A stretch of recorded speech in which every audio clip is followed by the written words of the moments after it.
Hello and welcome to the Trust Factor Podcast, the only podcast that guarantees your success when you implement its divine age-old teachings. Shavua Tov, everybody. Wishing you an amazing week. I'm finishing up my final week here in Israel. I'm going to be heading back. So just a point to note that some of the posting times and posts in general could be sporadic as I head back. I also want to point out, it's not lost on me that this is the second week that I have to pull a draw for the book giveaway. I'm postponing that again until next week. So next week, Sunday, Monday, there will be 3 draws to give away 3 books, 3 copies of the book Emunah by Rav David Saperman.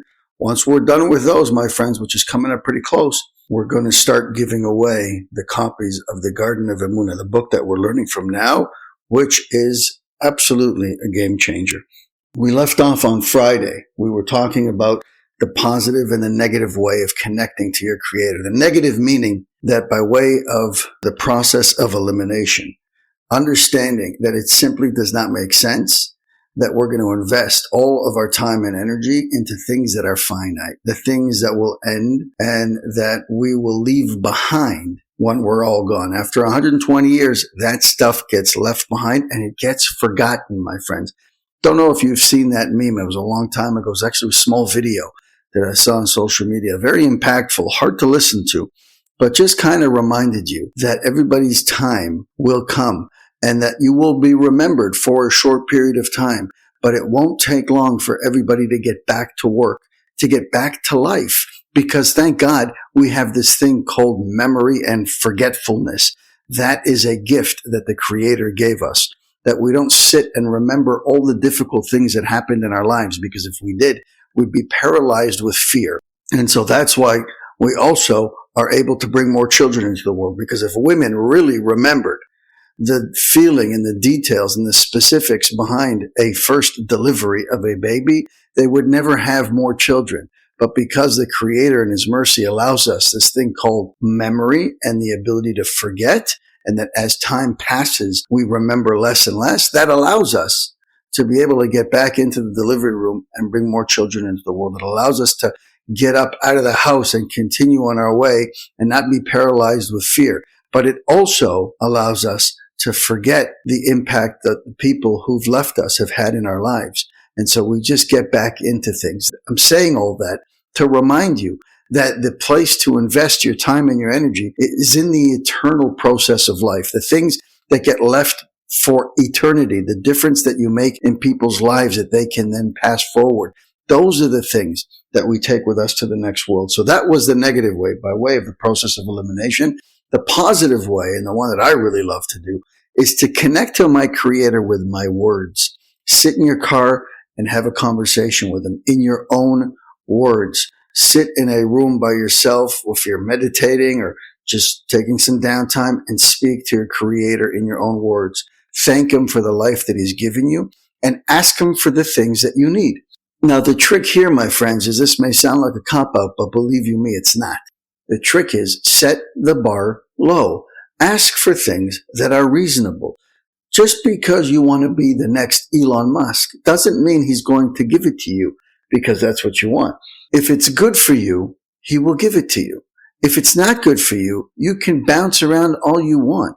You're simply not going to get it. The same way a father who loves his child would not give his child something that would be toxic, that would be detrimental to their health and to their success.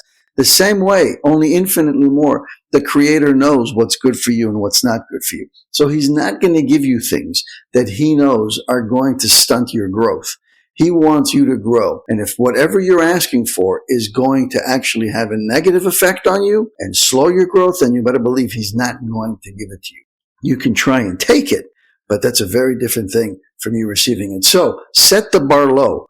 Deal with the things that you deal with on a daily basis. The simple things that aggravate you, that get under your skin, the relationships that you're in, all these different things. Let's say you're having a relationship problem with family members. You can't get along with them. Start to appeal to Him to say, please, God, give me the clarity. Give me the opportunity. Give the other person clarity and the opportunity so that we can come together, so that we can make peace for the sake of peace, because that's what He wants. One of His names is Shalom. Shalom, we know, means peace. That's one of God's names. That's a cornerstone idea in Judaism, that we always search for peace. And so, God, I want to make peace with these people, with X, Y, and Z. Could you please help me to work on myself and help them to work on themselves so that we can come together and we can unite on common grounds? That is the type of thing where he will rush to help you. Be persistent. If you don't see results right away, keep asking. And it's guaranteed that you will see results. Absolutely 100% guaranteed. Let's finish off this chapter. It says that even if someone who lacks emunah in his heart and thinks that no one is listening to him, and he thinks that he'd be crazy if he speaks to thin air, even if you're a guy who doesn't believe in a creator, you hear? We're not talking about people who are on the same wavelength as us. We're talking about somebody who does not believe. In fact, they think it's hokey and they think it's ridiculous to believe that there is a higher power that you can't see, that you can't touch, that you can't taste, that you can't hear. There's plenty of these people. He's talking about them. He says, even if he makes a heartless appeal, meaning it's just by rote, it's just something that he's testing out to the creator. He doesn't even believe in it, but he honestly wants to know the truth. He can still turn to the creator. What should he say? He should say the following. Look at that. The book even gives you the words. Creator, I want to believe in you. You see how he uses the word creator here and not God?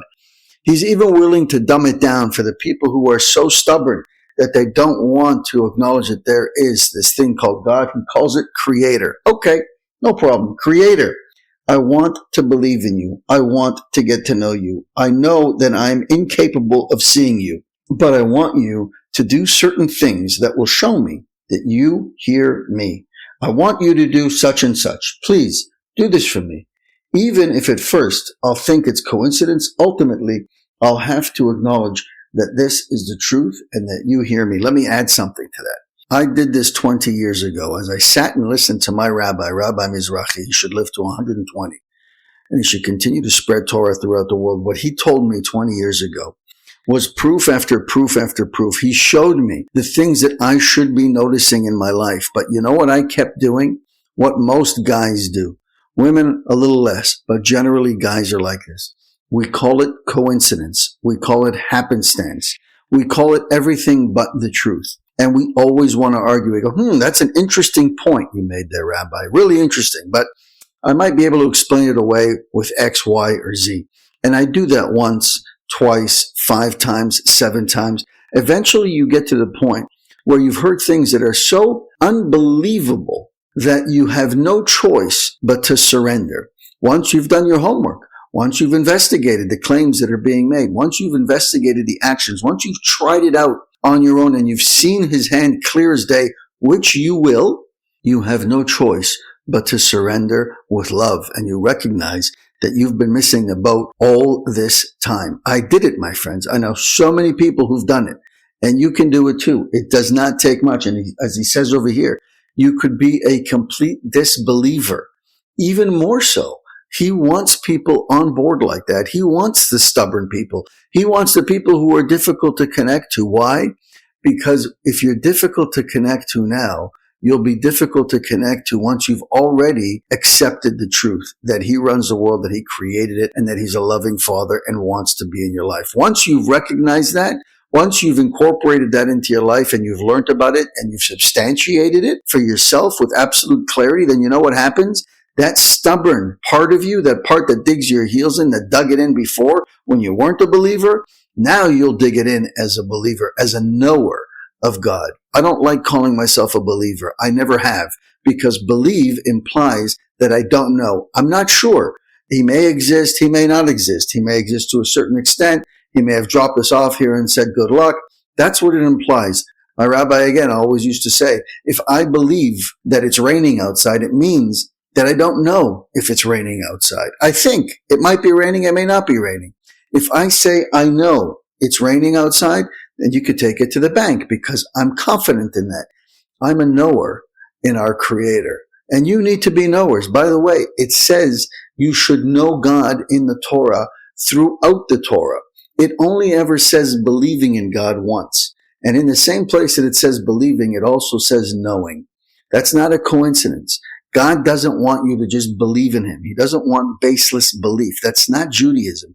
Judaism is concrete knowledge, concrete, tangible knowledge that you can explain, that you can look into, that you can acquire, that you could then know with absolute certainty.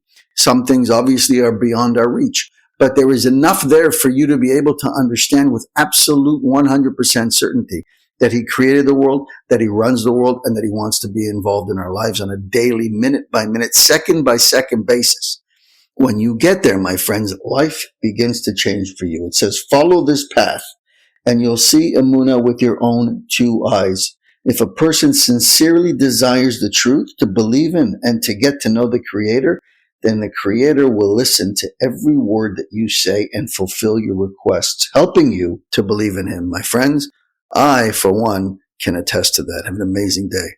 Thank you for spending time with us on the Trust Factor podcast. If you've heard something today that moved you, save this episode and share it with someone who might need to hear it. Be sure to subscribe so you don't miss upcoming conversations that challenge, empower, and uplift. And if you're on social media, connect with us. Leave your thoughts. Drop a quote that resonated with you. Hashtag the Trust Factor podcast. Until next time, keep growing in your trust and keep living with purpose. I'm Jesse Revivo, and this has been the Trust Factor podcast. Thanks for listening.